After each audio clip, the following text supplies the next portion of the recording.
mbokku téléspectateurs yi dal leen jàmm ci sunu magazine santé comme niñ koy defee alxames bu jot tey nag ki ni dalal ci sunu magazine muy Serigne Samba Ndiaye nekk praticien Serigne Samba Ndiaye ni ngi lay nuyu te di la dalal jàmm ci sunu magazine santé. soxna Winte maa ngi lay fay. di kontaan teew boo xamante ni teewaat naa ko fii si Canal Info. di ñaan aussi yàlla gën a taxawal seen dëgëral seen taxawaay. ndax liggéey bi ngeen def nekk ni ñëpp gis nañ ko. rawatina émission bi ma toog tey muy santé magazine. donc maa ngi gërëm ñëpp. sant ñëpp. jërëjëf sëñ Samba Ndiaye dañuy rek wax askan wi tey liñ fas yéene waxtaanee mooy maladie rhumatismale laaj bi ñu lay jëkk laaj nag mooy nga leeralal askan wi rek lan mooy maladie rhumatismale. voilà xam nga maladie rhumatismale soxna Aminta dafa tënku si feebar yi nga xam ni mooy laay yax maanaam. si gàttal. mën na nekk xëy na si yax yi la mën na nekk léeg-léeg si articulation yi la doon fi yax yi daje. maladie yooyu nag bari na bari goo xamante ni xëy na mënuñu ñëw si yëpp mais dinañu tënk yi nga xam ne tey yi ñoo gën a sonal doomu aadama yi nga xam ne toujours boo demee moom la nit ñuy jàmbat. yooyu daal dinañ seen di leeral tey ji mbokk aadama yi am si loo xamante ni dinañ si mën a jàpp. yan mooy maladie rhumatismale yi gën a bëri. yi nga xam ni moom la nit ñi gën a xam moo ëpp lu muy sonal doomu aadama yi. buñ si gën a ràññeetle mooy li ñuy wax arthrose muy napp wala fi di ko wax napp. am na si beneen boo xamante ni ñu ngi koy wax rhumatisme. mais nag boo nee rhumatisme rek dafay gàtt parce que am na rhumatisme articulaire aigu am na polyarthrite rhumatoïde ñaari feebar yooyu dañuy jigante te bokkuñu. donc baax na aussi ñoo di si ràññeetle. am na feebar bu ñuy wax goutte nag bu njëkk dañu foogoon ne xëy na ñi yàlla may rek maanaam borom kii yeeg ñi dund gu neex lay jàpp. mais bi ñu demee ba si biir gis nañu dafay laal ñaari xeet ñëpp ñi am ak ñi amul. danañ si ñëw leeralaat feebar boobu si maladie articulaire yi la bokk aussi rhumatismale yi. am na feebar bu ñuy wax aussi nit ñi ñii hernie am na ñuy wax hernie inguinale. hernie inguinale boobu aussi si feebar yax yooyu la bokk. am na bu ñuy wax nerf sciatique xam nga nerf sciatique boo ko xoolee turu organe la du sax feebar mais nit ñi ñoo ko tuddee rek feebar. tuddee ko wax nerf sciatique dañu ñëw si leer lan mooy nerf sciatique boobu. indi si ay information am na aussi bu jigee feebar yooyu nga xam ne léeg-léeg bu la dalee da nga koy jaawaleeg maladie rhumatismale yi baax na aussi ñu def distinction bi mooy li ñuy wax spasmophilie nit ñi dañ koy jàmbat toujours. te ba léegi bokkul ak maladie rhumatismale mais baax na aussi ñu leeral lan mooy spasmophilie boobu ba nit ñi mën ko séparer ak yi ñu lim léegi loolu daal mooy si gën a gàtt soxna Aminta li gën a sonal doomu aadama yi si jamono ñu toll nii. am na bu ma dégg nga wax ko ne moom moo ci gën a bari mooy arthrose. voilà arthrose est-ce que mën nga nu leeral lan mooy arthrose. voilà arthrose soxna Aminta nekk na feebar boo xamante ni li ñuy wax problème mu cartilage la xam nga cartilage booy xool tey boo doon da ngay jël di ko natt si oto. mooy li ñuy wax amortisseur. xam nga tey boo jëloon tey oomu nit ki oom yi fii ñaari yax yi daje. dafa am luy ne si diggante bi moom la ñu tuddee cartilage. dafay tax su choc na rek am mooy indi nekk amortissement. yax yi daf si dal donc du am benn problème. loolu nag au fur et à mesure ngay dem yaa xam xëy na sport la moo koy am na ñoo xam ne dañ koy doon si seen i waajur. da nga dem ba benn moment cartilage boobu dafay commencé di jeex. buy commencé di jeex nag yax yi nañ dem ba dañuy commencé di laalante su ko defee ngay dégg leen ni bu nit kiy jóg ngay dégg xiic ba def ay bruit. ba noppi muy ànd ak métit aussi te soo nekkee si activité léeg-léeg doo ko yëg mais boo demee ba dallu nga commencé di yëg jafe-jafe donc loolu mooy li ñuy wax arthrose. feebar la aussi boo xamante ni vraiment yaatu na trop. si askan wi. loolu de arthrose naka lay feeñee si nit ki. arthrose wax nañ ni évolution lente la am c'est-à-dire que dinay ñëw mais ndànk lay ñëw te wax nañ ni fi mu demee. ba nga commencé yëg métit. fekk na daanaka cartilage moom li sëpp dem na. donc moo tax ñuy wax nit ñi ñuy teel a def diagnostic bi jéem a def ay luñ ba xam feebar bi mi ngi si ñëw nekkul si ñoom nga teel a jug wut lu ko freiné. puisque dafa nekk loo xam ne bu xasee installé wu c'est irréversible. parce que cartilage la bu dañ mënoo ko remplacer. parfois gars yi nañu jox ay intervention yooyu mais pour gis garab koy jox nit ba mu remplacer loolu dina xaw a jafe. donc fexe boo ko teel a yëg nga freiné évolution ba dootul continuer souvent muy gën. ñaata façon arthrose moo am. arthrose bari na parce que arthrose wax nañ ni dafa am fu muy ëpp lu muy jàpp. muy oom yi d'abord moom la ñuy wax gonarthrose. bu jàppee oom yi léeg-léeg bari na muy dal mag ñi nga xam ne sëgg julli sax dafa leen di të. léeg-léeg aussi mu jàpp li ñuy wax mooco bi muy hanche yi. ñu wax ko ak soles. léeg-léeg mu jàpp loxo yi aussi surtout baaraamu dëy bi fii la ëpp lu muy jàpp. kooku si nekk na benn xeetu arthrose. ñett yooyu mooy li muy ëpp lu muy jàpp muy oom yi. mooco bi ak baaraamu dëy bi. léeg-léeg it mu laal baaraam yëpp. léeg-léeg dina dem ba leen nay laal mbagg bi. nga xam arthrose sa mbagg lay laal léeg-léeg mu laal conc mais yi gën a bari lu muy am daal mooy maanaam bu baaraamu dëy bi bu oom yi ak bu mooco mais léegi dinay am laal digg ginnaaw gi ñu koy tuddee arthrose lombaire. soo déggee lombaire mooy maanaam colonne vertébrale bi. arthrose boobu aussi bari na lu muy sonal ñi nga xam ne ñu fari di yëkkati lu diis. maa ngi la dégg ci sa biir wax nga ni léeg-léeg mu jàpp mooco bi ndax bokkul ak léeg-léeg li ñuy woowee penk. penk bon xam naa ne sorewul parce que xam nga nit ñi moom toujours dañuy wut dara rek wutal ko tur. bon léeg-léeg di nga tudde lii nii keneen tudde ko léegi fekk liñ ci jublu lenn la rek. mooy fa métti bi toll ñu naan ko ñu jox ko tur woowu. mais di wóor daal mooy arthrose moom cartilage la boo xam ne dafay dañ. mën na jàpp ay parties yu bëri si yaram doomu aadama. li ko wutaleeg yeneen xeetu feebar yi mooy moom évolution bi dafay yeex ndànk lay évoluer mën nay ñëw di ñëw ba benn moment mu feeñ fekk la mu yàq-yàq la mun a installé woon. loolu nga xam ni mooy arthrose moom ndax dañ koy donn maanaam li tubaab di woowee héréditaire ak ñenn nit lay faral di dal. wax nañ ni aussi hypothèse bi gën a wër mooy donn bi wax nañ seulement héréditaire dañ koy donn parce que gis nañ ni daal famille yi muy dal souvent seeni doom dañ koy faral di am. mais léeg-léeg mu am ay exception dal nit koo xamante ni xëy na ay waajuram amuñu ko.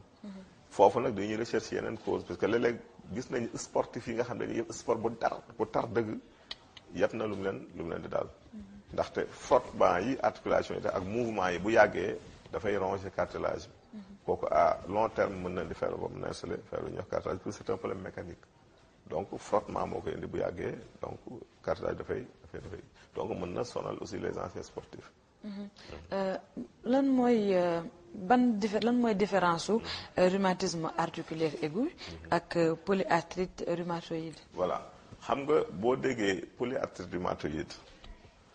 mandar bi ngay jëkk a gis. bien que seen signe sorewul mooy que nit ki di nga gis ay yaxam commencé di déformé wu. soo xoolee mu am lu mel ne ay nodule ay donj yoo xam ne dafay génn léeg-léeg mu génn si côté yi léeg-léeg mu génn fii. donc bari na sa ay parties muy génn si yaram bi mais li si ëpp si loxo yi la ñuy gis mu def ay donj ay lumbu donj nga koy daj da nga koy gis nii sax mu génn ba def ay lumb. kooku mooy point de distinction bu njëkk bi. mais am nañ ay points yu leen yoo xam ne dañ ko nuróolee. mooy que ni ñi mu dal aussi dinañ remarquer ni seen i yax dinañ metti. mais soo xoolee rhumatisme articulaire aigu. kooku wax nañu c'est une maladie infectieuse parce que cause microbienne la. dafa am ñaar benn bi staphylocoque la muy benn bactérie beneen bi streptocoque wax nañ ni ki nga xam ne aussi dafa am gonocoque muy li ñuy wax microbe bi nga xam mooy joxe soppis boobu boo ko amee traité wuloo ko su yàggee dafay jur le rhumatisme articulaire aigu beneen bi mooy staphylocoque boobu ma lay wax dafay créer jur li ñuy wax angine boo gisee en France fi mu nekk nii feebaru rhumatisme articulaire aigu yi xaw fa daw c'est parce que dañuy traiter léegi les angines depuis le départ. soo amee angine streptocoque yooyu muy bactéries dañuy looji si amygdale yi mooy donj yi nekk fii. su ko defee nag di sécréter muy dem si organisme bi. soo ko traité wul mën na jur ñaar mën na jur rhumatisme articulaire aigu bi ma lay wax ni mën na jur aussi un problème cardiaque. moo tax soo amee angine yi dañ koy caaxaane di ko fooy mais nekk na maladie boo xam ne soo ko amee dañ si war a teel a jóg traité ko. donc loolu nekk na donc kii ay microbe ñoo koy joxe. muy ay bactéries bële feebar la boo xamante ni ragal nañ sax ni doonu la gën a jigéen parce que ñi muy dal souvent seeni parents dañ koy am muy polyarthrite rhumatoïde bi te kooku soo ko amee donj yi muy def sa yaram di déformer ses articulations moom mooy ko ñu feeñal or que rhumatisme articulaire aigu li ñu gën a remarqué mooy tàngoor bi moo xam daf koy tàngal ak rougeur bi fi mu jàpp articulation bi mu jàpp da ngay gis dafay commencé mel ni deret dafay xonk ba noppi tàng et puis ànd ak douleur di métti te dinay def nit ki léeg-léeg benn constipation muy seere wala mu koy def léeg-léeg de temps en temps jaare dinañ ànd ak loolu ñuy wax rhumatisme articulaire aigu donc moom moo koy wutaleeg bële. loolu nga xam ni mooy ñetti maladie yi ñu fi wax léegi muy arthrose rhumatisme articulaire aigu ak polyarthrite rhumatoïde moom naka lañ koy diagnostiquer. voilà bu nit ki ñëwee d'abord di nga ko questionner li ñuy wax le diagnostic clinique da nga ko laaj ni ko looy sentir mais du doy loo ñuy wax diagnostic clinique bu nee la d'abord oom yee metti wala di ginnaaw gay metti wala léeg-léeg mu ni la moo ca bay metti mën nga ko def loolu bu dee ginnaaw gi la mën nga ko def ñu wax rachiromber benn rajo parce que en général arthrose rajo moo koy feeñal foog mu def une radiographie bokkul li nga xam ne nga def une analyse de sang bokkul bu dee arthrose il faut mu def rajo moo xam genou yi lay doon moo xam hanche bi lay doon moo xam di ginnaaw bi lay doon pour ñu déterminer à part des clichés ndax cartilage bi kii na ou non ndax pincement parce que bu cartilage commencé dafay am benn pincement bu yax yi def fekkee le pincement est incomplet mën nañu débutant la arthrose débutante su demee ba pincement bi sës nag dañu un pincement complet nga xam ne laa da nga koy gis ci cliché bi nga xam ne kii arthrose bi vraiment sori na si nit ki su fekkee rhumatisme articulaire aigu la mën nga jëloo nit ki li ñuy wax aslome mën nga jël aussi li ñuy wax la activité de sédimentation comme li ñuy wax CRP yooyu yëpp mën nga ko natt soo ko nattee bu fekkee CRP bi dafa élevé wala vitesse de sédimentation bi mën nga si conclure que ni mën na nekk soit rhumatisme articulaire aigu ou polyarthrite rhumatoïde mais li xaw a jafe si benn bi mooy polyarthrite rhumatoïde mooy kooku signes yi daf dul gaaw a feeñ si nit nit day ñëw léegi nga def ko bilan complet mu négatif fekk nit ki mi ngi dund ak feebar or que bu dee le rhumatisme articulaire aigu boo defee aslo bi rapidement dafay positif or que bële mën nga def yëpp doo gis dara fekk nit ki mi ngi wéy feebar moo tax ñu ni léeg-léeg buy ñëw rek day fekk souvent def na ay dégâts dafa gaaw ni muy ñëwee par ay poussées lay ñëwee muy la polyarthrite rhumatoïde donc bu dee rhumatisme articulaire aigu souvent diagnostic moo gën a yomb parce que boo def loolu nit ki rapidement aslo rek dafay positif beneen bi mooy dinaa si ñëw léegi mooy léeg-léeg un déficit un manque en calcium en magnésium en phosphore mën na ñëw loolu dañu sëg si muy beneen feebar wax léegi spasme bu ñu sëg si naa la leeral aussi feebaram nan lay feeñee nan lay manifesté pour ñu xam ni mais li leer daal mooy arthrose moom il faut rajo am il faut nga def la nit ki rajo parce que nit jox la ay symptômes expliqué la dafa dul doy ci mbirum rajo boobu sax si laay ñëw ndax daanaka tradipraticiens yu bëri sax dañ leen di reprocher loolu la duñ faral di def ay rajo wala ay ñoom seen mais yow sa wàllu boobu d'après ni nga expliqué ku ñëw ci yow di nga ko defloo ay rajo parfaitement kooku moom je crois que samay principe la bokk man nit ki même bu ma ñëwoon ma jàkkaarloo mu leer ma lii la dal sax damay préférer am des arguments yu wóor des preuves parce que xam nga nit ñëw faj naa nit tane na yomb na mais faj naa nit résultat yaa ngi nii mi ngi nii xoolal je crois que moo gën a wóor te it yaa kulli alit il faut que ñaari médecine dama koy wax toujours lëkkaloo kenn mënu si dem bàyyi morom parce que tey jii boo xoolee la plupart des médicaments tey jii moderne si garabu olof yi lañ ko jëlee bu yàggul découvrir que nañ ni que ni bi ñuy wax la pervers de Madagascar jëlee nañ si même benn médicament xam ne dafay traiter le cancer du sang muy leucémie te kooku garab la ko xam mooy fleur yi nga xam ne moom la nit ñiy jëmbat seen but nekk toujours yaa ngi koy jëmbat di ko aaroo te xamoo njëriñ li nekk si fleur googu te dafay faj tey jii cancer du sang donc nga xam ne nekk la loo xamante ni il faut que nit ñi aussi gën si def ay gëstu de jour en jour ñu ngi découvrir yoo xamante ni je sais que xam nañ maa ngi doon wax bu yàggul ni la bante maré mu le Cassia occidentalis nit ñaa ngi rey seen sibbiru bi fu nekk ñu dugg fa te nekk na garab goo xamante non seulement yi may wax ni dinaa ci ñëw dana ko traité mais mbante moo li nga am mooy li gën a wóor instant bi pour prévenir paludisme muy sibbiru si kàttanu yàlla boo ko jëlee yàlla muccal na la si sibbiru si at moom yomb na soriwul te ginnaaw kër goo dem fekk fa mbante nit ki la lay faj mi sa ginnaaw kër sa environnement noo koy def da nga koy ñu ngi dépensé ay milliards te bu ñu yemoon si mbante bi problème mu sibbiru jug Sénégal définitivement mbante bi noo koy def décoction nga koy def boo amee benn takk bi baxal ko si litre ndox kenn ku ne mën na si am demi-verre mën ngeen ko renouveler au moins chaque semaine pendant 1 mois bu ngeen ko defee weer bi jiitu nawet ñi ma ko digal yëpp si kàttanu yàlla te sibbiru yaboon leen mucc nañ léegi si yomb na jafewul jërëjëf sëñ Samba dañuy delluwaat ci loolu nga xam ne mooy rhumatisme dañuy faral di gis sedd bu jotee waxtu sedd da ngay dégg ñu bari naan sama rhumatisme bi daf maa yëngal ak ñoom seen ndax loolu nga xam ne mooy rhumatisme temps sedd lay faral di gën a yëngu waaw xam nga boo xoolee feebaru yax la te xam nga yax toujours ak contact am ak fraîcheur toujours gis nga li muy def ça ne pas dire que ni sedd comme ni ko nit ñi yaakaare mooy jur rhumatisme c'est tout à fait kii parce que wax naa leen léegi que ni le rhumatisme gi a une cause bactérienne soit da ngay am benn soppis mu indi ko wala nga am benn angine mu indil la ko donc mais nag comme feebaru yax la aussi te yax na ak lu sedd ànduñu à force ngay teg sa tànk si karaw yu mel noonu mën na indi ay effets secondaires donc feebar bu ne dafa am loo xamante ne vraiment mën nañu ay facteurs favorisants lay doon donc loolu si nit ki xam na ko war na ko xam pour moytu ko mi ngi mel ni tey jii rek ñun la boo feebaree lekkal li lekkal la même feebar yi tey jii arthrose bi am na yoo xam boo ko dee jël ay compléments alimentaires boo ko dee jël yàlla mën na def évolution feebar du gaaw ni mu war a gaawee mais nag loolu fekk fi ñu war a éduquer nit ñi mooy foofu nan la nit ñi war a lekkee nu nit ñi war a dundee nan la nit ñi war a fagaroo je crois que foofu suñu war a insisté fi nekk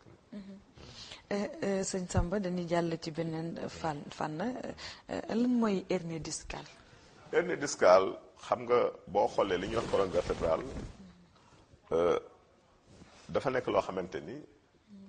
empilement ay vertèbre la vertèbre ñaari vertèbre yoo jël boo ngay seetlu sax léeg-léeg tabaski bu ñu rayee xar mi ba fees ko ba koy gi da nga gis yaxu di ginnaaw gi nga gis ñaari yax yu ne da nga gis benn loolu dafa am nekk loolu si diggante moom lay tuddee disque intervertébral donc digg ginnaaw gi noonu la mel dafa am diggante ñaari vertèbre yoo jël dafa am lu ñuy wax disque intervertébral disque boobu nag su fekkee nit dafa am poids trop ak mën nga def un faux mouvement wala nga tëb yëkkati brusquement le 10 fekk am loo sax poids nga tëb yëkkati brusquement le 10 mu disque bi déplacé wu bu déplacé wu dafay def benn say boobu muy def nag moom la ñuy tuddee hernie boo gisee même bu ñu nee tey jii nit ki am na hernie inguinale da ngay gis benn affaire bu gonflé fii. hernie discale disque bi mooy génn ñaari vertèbre rek su ko defee ñu tuddee ko hernie discale moo tax ñuy wax nit ñi toujours ne leen bu ngeen di yëkkati lu diis li gën même booy sëgg nga plier say genoux mais sa buste su nekk loo xamante dafay vertical mais nga bañ di jiital sa kanam si di sëgg di yëkkati lu diis souvent boo ko defee mën na leen di problème donc loolu rek moo koy jur en général disque bi mooy déplacé wu génn def say ñu ni voilà hernie inguinale loolu moo koy indi yëkkati ay affaires yu diis wala jigéen ñi aussi nga xam dañu bëgg haut talon yi daf koy indi su nga def jot sa haut talon def un faux pas mu indi la hernie lu si gaaw la majeure partie des femmes yi muy dal haut talon leen ko indil donc haut talon boobu aussi nit ñi bu ñu ko mënta bàyyi aussi war nañ si gën a prudent aussi dañuy ñëw ci beneen problème mu yax ba tey comme te moom la ñuy waxtaane muy li ñuy wax nerf sciatique lan mooy nerf sciatique je crois que fi nga ko posé sax foofu la puisque nerf sciatique conséquence su hernie inguinale bi hernie discale bi pardon hernie discale bi conséquence am mooy nerf sciatique puisque disque bi dafay déplacé wu rek tànc nerf bi su ko defee dafay daal indi jafe-jafe su fekkee nag dafa am ñaari type nerf sciatique am na L5 am na S1 bu jëwee si kanam bi moom la ñuy wax L5 bu jaaree si moitié bi si ginnaaw ñu wax ko S1 donc su dee L5 bi la dafay jaar si diggante ñaari vertèbre lombaire L4 ak L5 su ko defee wàcc su ko defee suy metti nit ki bu lay jàmbat da nga lay dégg ma la sama moitié bi danay metti topp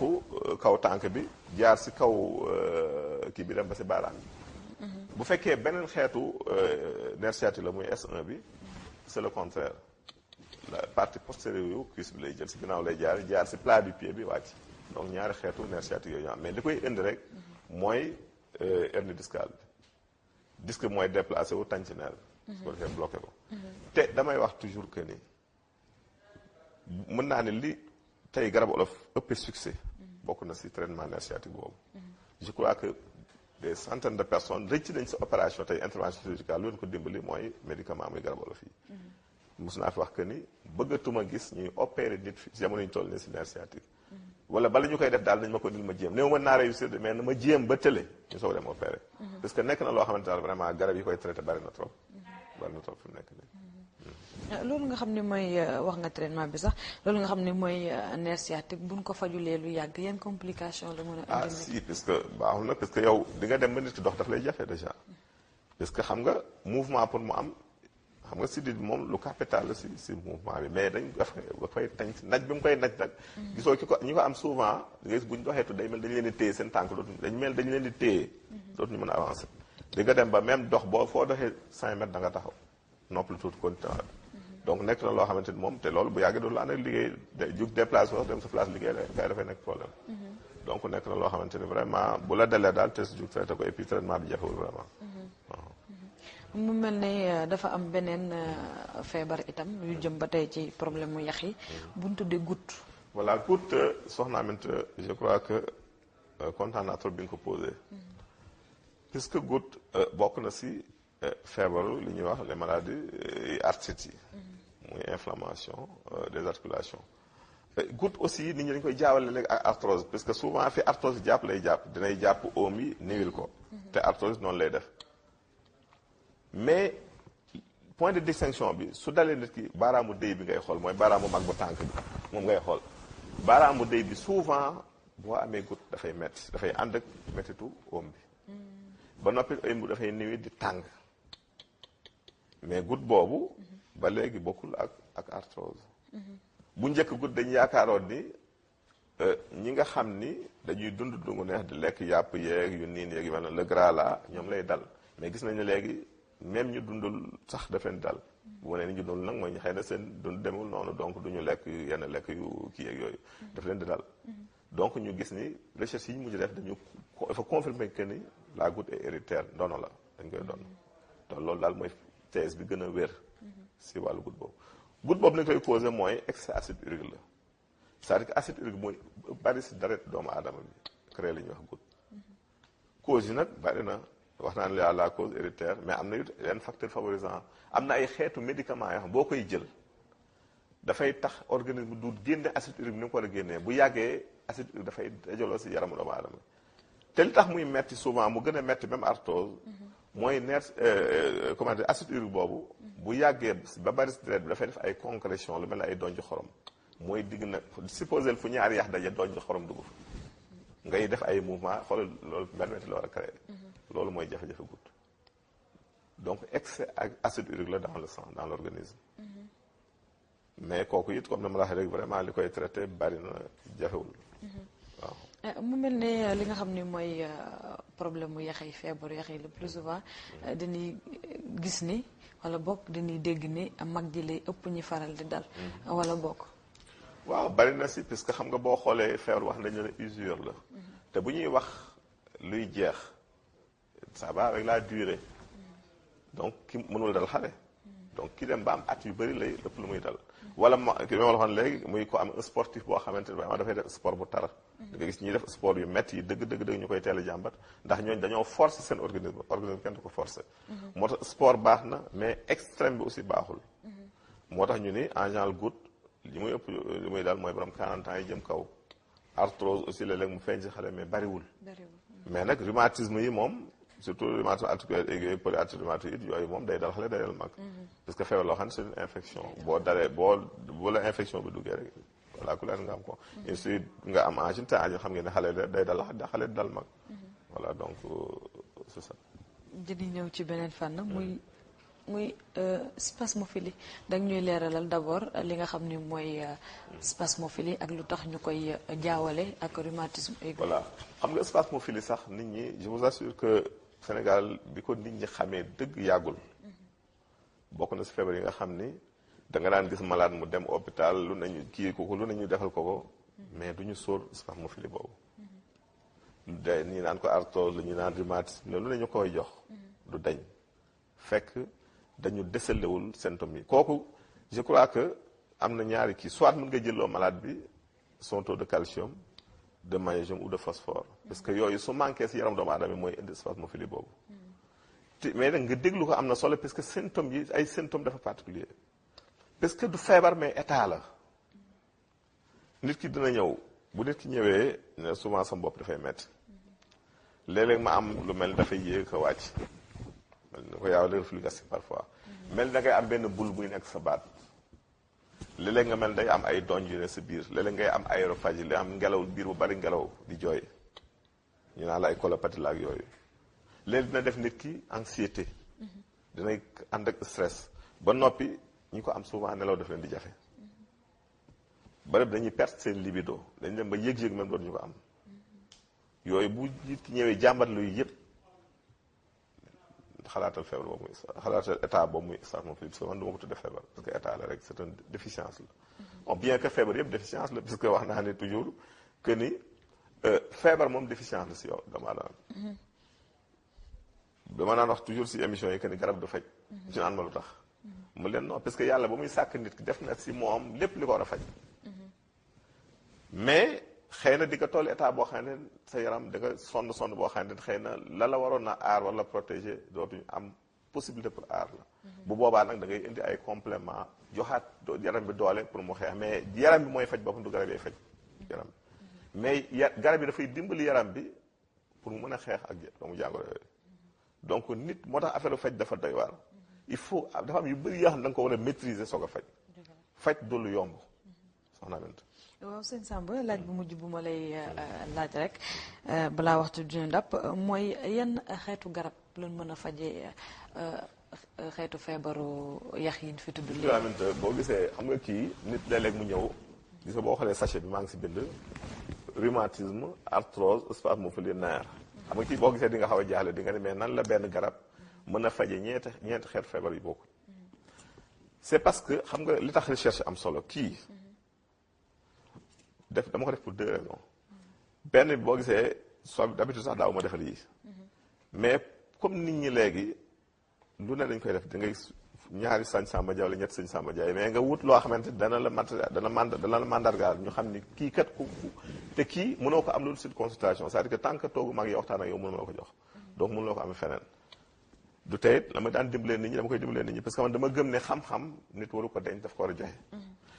mais kii ni ma ko composé dama ko composé garab yoo xamante ni xam nga boo gisee feebar bu ne am na xeetu garab yu bëri yu ko war a faj feebar bu ma tuddal fii rek mën naa la fi limal lu mu néew ñaar fukk parce que ñeent fukki garab yoo xam ne mën na ko faj mais soo boolee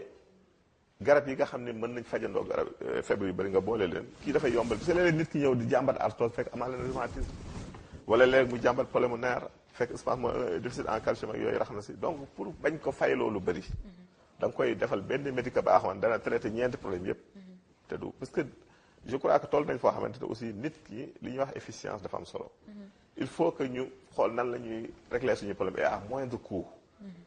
maanaam nit ñi nu ñuy mën a fajoo te du ñu dépenser lu bëri te man dama wax ni